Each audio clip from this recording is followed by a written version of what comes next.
Praise the lord. హల్లెలూయా. ప్రభువునందు ప్రియ దేవుని పిల్లారా, నేటి వాక్య ధ్యానం కొరకు మిమ్మల్ని ప్రేమతో ఆహ్వానిస్తూ ఉన్నాను. నేటి వాక్య ధ్యానముగా యోహాను రాసిన మొదటి పత్రిక 3వ అధ్యాయము 6వ వచనాన్ని ధ్యానం చేద్దాం. ఆయన యందు నిలిచియుండి వాడెవడును పాపము చేయడు. పాపము చేయవాడెవడును ఆయనను చూడలేదు, ఎరుగను లేదు. ఆమేన్. ప్రభువునందు ప్రియ దేవుని పిల్లారా, చదువుకున్న లేఖ నిమిత్తమే ప్రార్థన చేద్దాం. సకలాశీర్వాదముల కారణభూతులైన తండ్రి, మా మంచి దేవా, నీకు వందనాలయ్యా.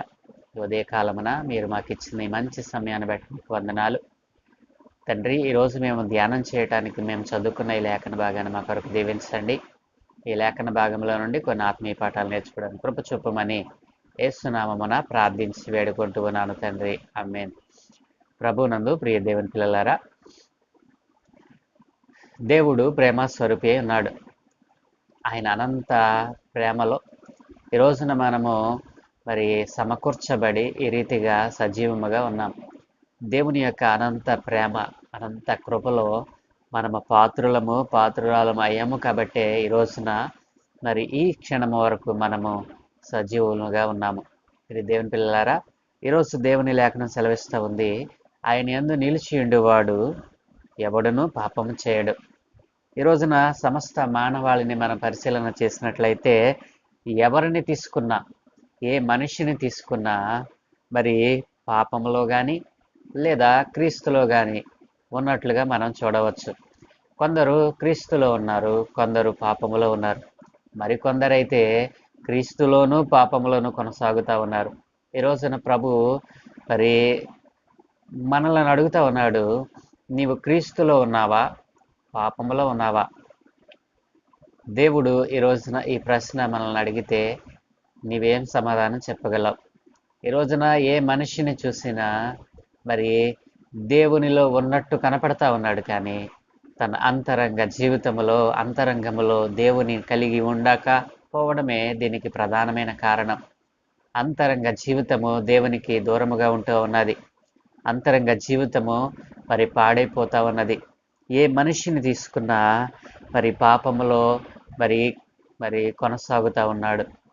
పైకి భక్తి కలిగిన వాళ్ళు ఉండి లోపల ఆ భక్తిని కాపాడుకోలేనటువంటి మనస్సు కలిగి ఉన్నారు.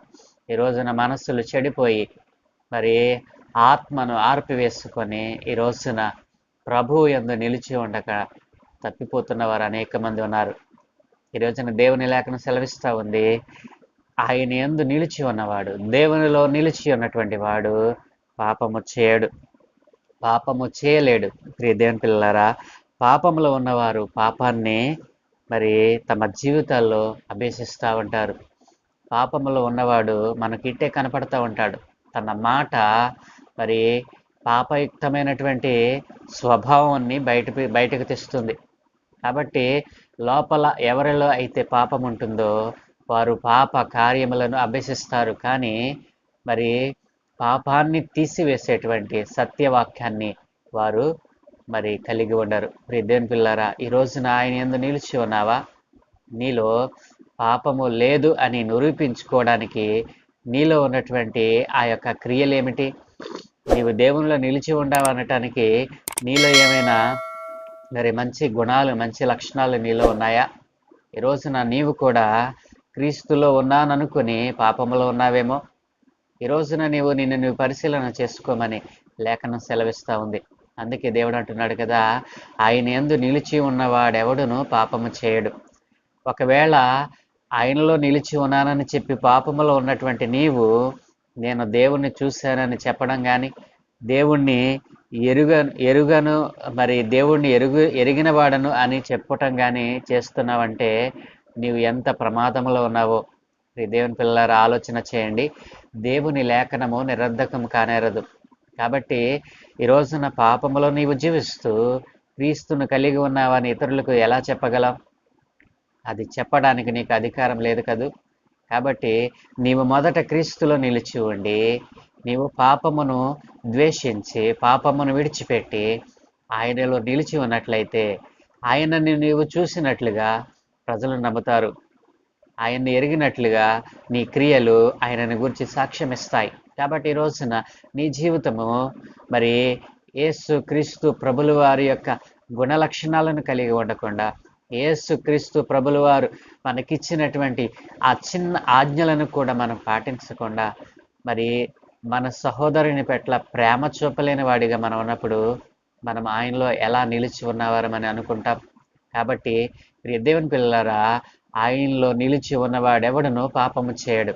ఇది తథ్యం. ఎందుకంటే పాపము చేయవారు పాప కార్యములను బట్టి పాప కార్యాలు ఎలా చేయాలో అభ్యసిస్తారు. వారి జీవితం అంతా కూడా పాపమును ఎలా చేయాలో, ఎలా కొనసాగాలో, పాపములో ఎలా జీవించాలో, ఎలా దానిని చేయాలో ఇదే అభ్యసిస్తారు. కానీ సత్యములో నిలిచి ఉన్నటువంటి వారు, యేసులో ఉన్నటువంటి వారు అట్లాంటి వాటి మీద మనసు పెట్టారు. ప్రియ దేవుని పిల్లలారా, మనం ఆలోచన చేస్తే బ్రతుకు తీరే మరి పాపములో ఉన్నటువంటి బ్రతుకు తీరు ఎలా ఉంటుందంటే పాపయుక్తమైనదే ఉంటుంది. కాబట్టి వారు ఆధ్యాత్మికంగా మరి చనిపోయినటువంటి వారిగా మనకు కనపడతా ఉన్నారు. ఈ రోజున దేవునిలో నిలిచి ఉన్నవారు ఆధ్యాత్మికంగా మరి జీవించి ఉన్నటువంటి వారిగా కనపడతా ఉన్నారు. ఎవరైతే పాపములో కొనసాగుతూ ఉన్నారో వారు ఆధ్యాత్మికంగా చనిపోయిన వారి లెక్కల్లో ఉన్నారు. కాబట్టి ప్రియ దేవుని పిల్లారా, నీవు ఆధ్యాత్మికంగా జన్మించిన వాడవైతే, నీవు ఆధ్యాత్మికంగా జన్మించిన దానవైతే ఈ రోజున క్రీస్తు యందు నిలిచి ఉండి, క్రీస్తు ఏ గుణ లక్షణాలను కలిగి ఉన్నాడో, యేసు ప్రభుల వారు ఈ లోకములో జీవించినప్పుడు ఏ రీతిగా జీవించమని చెప్పారో మనకు మాదిరి ఉంచిన రీతిగా నీవు జీవించకపోతే నీవు పాపములో ఉన్నవాడివే, నీవు క్రీస్తును ఎరిగిన వాడువు కాదు అని లేఖనం సెలవిస్తూ ఉంది. కాబట్టి ఆయనలో విశ్వాసం ఉంచి దేవుని ఆత్మను పొందుకున్నటువంటి నీవు మరి దేవుడు నీలో నివసిస్తూ ఉన్నాడని గుర్తించకుండా ఇంకా నువ్వు పాప కార్యముల చేత నీ జీవితాన్ని వ్యర్థపరచుకుంటూ ఉన్నావేమో. ఈ రోజున దేవుడు నీతో మాట్లాడుతూ ఉన్నాడు. పాపము మరి కొన్నిసార్లు విశ్వాసములో ఉన్నటువంటి వారు కూడా పాపములు పడిపోతారు. అయితే ఉద్దేశపూర్వకంగా అదొక జీవిత విధానంగా పాపములో కొనసాగరు. ఉద్దేశపూర్వకంగా ఎవరైతే క్రీస్తును కలిగి ఉండి కూడా పాపములో కొనసాగుతూ ఉన్నారో వారికి క్షమాపణ అనేటువంటిది దేవుడు ఇవ్వడు. ఎందుకంటే వారు తెలిసి కూడా ఉద్దేశపూర్వకంగా పాపములో కొనసాగుతూ ఉన్నారు.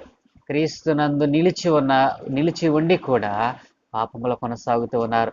ఈ రోజున అనేక మంది మరి దేవునిలో ఉన్నవారు, దేవుని ప్రకటిస్తున్నటువంటి బోధకులు మరి అనేక మంది మరి అభిషక్తులుగా మరి సమాజంలో చలామణి అవుతున్నటువంటి వారు, పెద్ద గొప్ప దైవజనులుగా ఉన్నటువంటి వారు కూడా ఈ రోజున పాపము చేత పట్టబడిన వారై వారు క్రీస్తునందు ఉన్నామని బయట సమాజాన్ని నమ్మిస్తూ ఉన్నారు.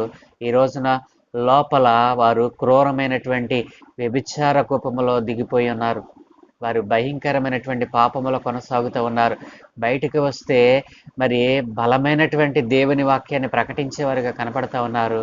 లోపల మరి జారత్వము, మరి వ్యభిచార తలంపులు, వ్యభిచార కామ కోరికలతో నిండిపోయి ఈ రోజున సంఘాలను, సమాజాలను విడిచిపెట్టి మరి బయట తిరుగుతూ ఉన్నారు.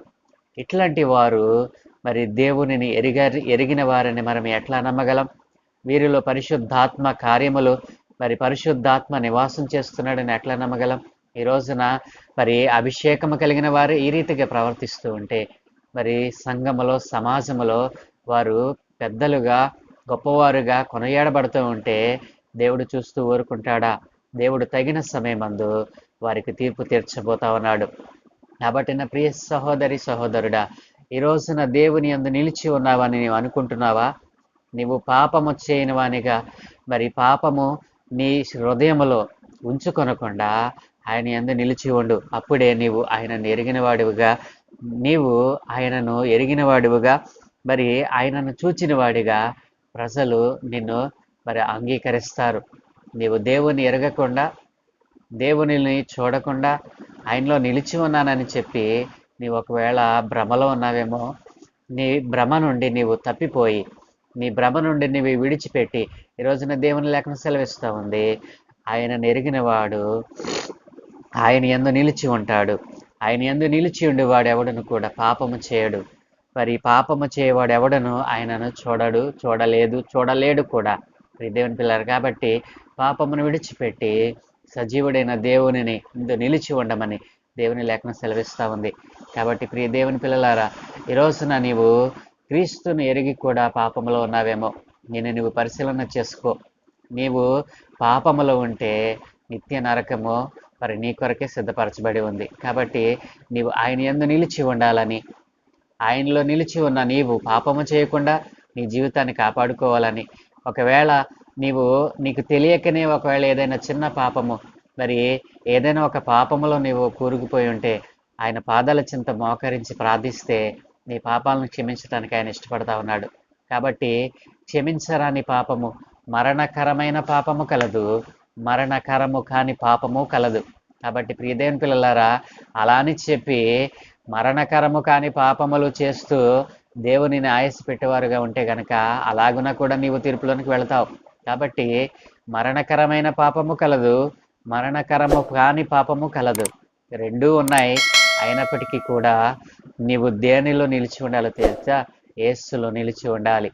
దేవునిలో నిలిచి ఉంటే నీలో పాపము చేయటానికి మరి కారకమైనటువంటి ఏ తలంపు కూడా నీ మనసులోనికి, నీ హృదయంలోనికి రాకుండా దేవుడు మరి దానిని తీసివేయగలడు. కాబట్టి ఈ రోజున నీవు పాపము లేనివాడిగా జీవించాలని, పాపము నీ కంటకుండా జీవించాలని, నీ పాపముల నిమిత్తమే ఆయన సిలువలో క్రయధనం చెల్లించాడు గనుక ఇకను పాపము నీ మీద నిలిచి ఉండకుండా నీవు నిత్య రాజ్యానికి వారసుడవటానికి ఆయనలో నిలిచి ఉండాలని దేవుడు కోరుకుంటూ ఉన్నాడు. ఆ రీతిగా ప్రభువు మిమ్మలను, మీ కుటుంబాలను దీవించునుగాక. ఆమేన్. ప్రార్థన. సకలాశీర్వాదముల కారణభూతుడైన తండ్రి, మా మంచి దేవానికి వందనాలయ్యా. ఈ ఉదయ కాలమున మీరు మాకిచ్చిన ఈ లేఖన భాగంలో నుండి, అవును దేవా, నీ యందు నిలిచి ఉండేవాడు ఎవడును పాపము చేయడు, పాపములో ఉన్నవాడు ఎవడును నిన్ను చూడలేదు, చూడలేడు నాయన. అవును తండ్రి, పాపము చేయవారు నాయన నీ సన్నిధికి నాయన ఎంత మాత్రములో నిలిచి ఉండలేరు. పాపము హృదయంలో ఉంచుకొని నీ సన్నిధిలో నిలబడితే నాయనా ఎంత మాత్రమును అది నిలవనీయదు నాయన. ఎందుకంటే పాపము మరి లోపల ఉంచుకొని నీ సన్నిధిలో నిలవగలిగిన వాడెవడు? కాబట్టి ఈ రోజున పాపమును తీసివేసుకొని అయ్యా నీ సన్నిధిలో నిందారహితులై ఉండటానికి, పరిశుద్ధులుగా ఉండటానికి నాయన ఇదిగో నీ పిల్లలు మోకరించి ప్రార్థిస్తూ ఉన్నారు నాయన. ఎందరైతే ప్రార్థన చేస్తూ ఉన్నారో వారి మరణ ఆలకించమని, వారిలో పాపం ఏలుబడి చేస్తూ ఉండగా మేము క్రీస్తులో ఉన్నామనుకుని ఇంకనూ పాపంలో కొనసాగుతూ ఉన్నారయ్యా. ఇట్లాంటి వారందరినీ మీ చేతులుగా అప్పగిస్తూ వారు పరిశుద్ధపరచబడి వారు పొందుకున్నటువంటి ఆ నిత్య రాజ్యమును గూర్చి అనేక మందికి ప్రకటించే వారిగా వారిని కూడా తయారు చేయమని, ఈ రోజున నీ యందు నిలిచి ఉండక పాపములోనే ఉన్నటువంటి వారు అనేక మంది అబద్ధకులుగా నేను క్రీస్తును చూశాను అని, నేను క్రీస్తును ఎరుగును అని తమ జీవితాలను నాశనం చేసుకుంటున్న వారితో మీరు మాట్లాడమని, వారి ఆత్మలను రక్షించండి. వారు కూడా సత్యాన్ని తెలుసుకొని పాపమును విడిచిపెట్టి నీ యందు నిలిచి ఉండే భాగ్యం అనుగ్రహించమని, ఈరోజు మేము చే ప్రయత్నాలను, మా పని పాటలను, మా ఉద్యోగాలను సమస్తమును దీవించండి. మీ దూతల కాపుదల మా ప్రయాణాలలో, మా ప్రయత్నాలలో మీరు తోడుగా ఉంచి నడిపించమని యేసు నామమున ప్రార్థించి వేడుకుంటూ ఉన్నాను తండ్రి. Amen, amen, amen.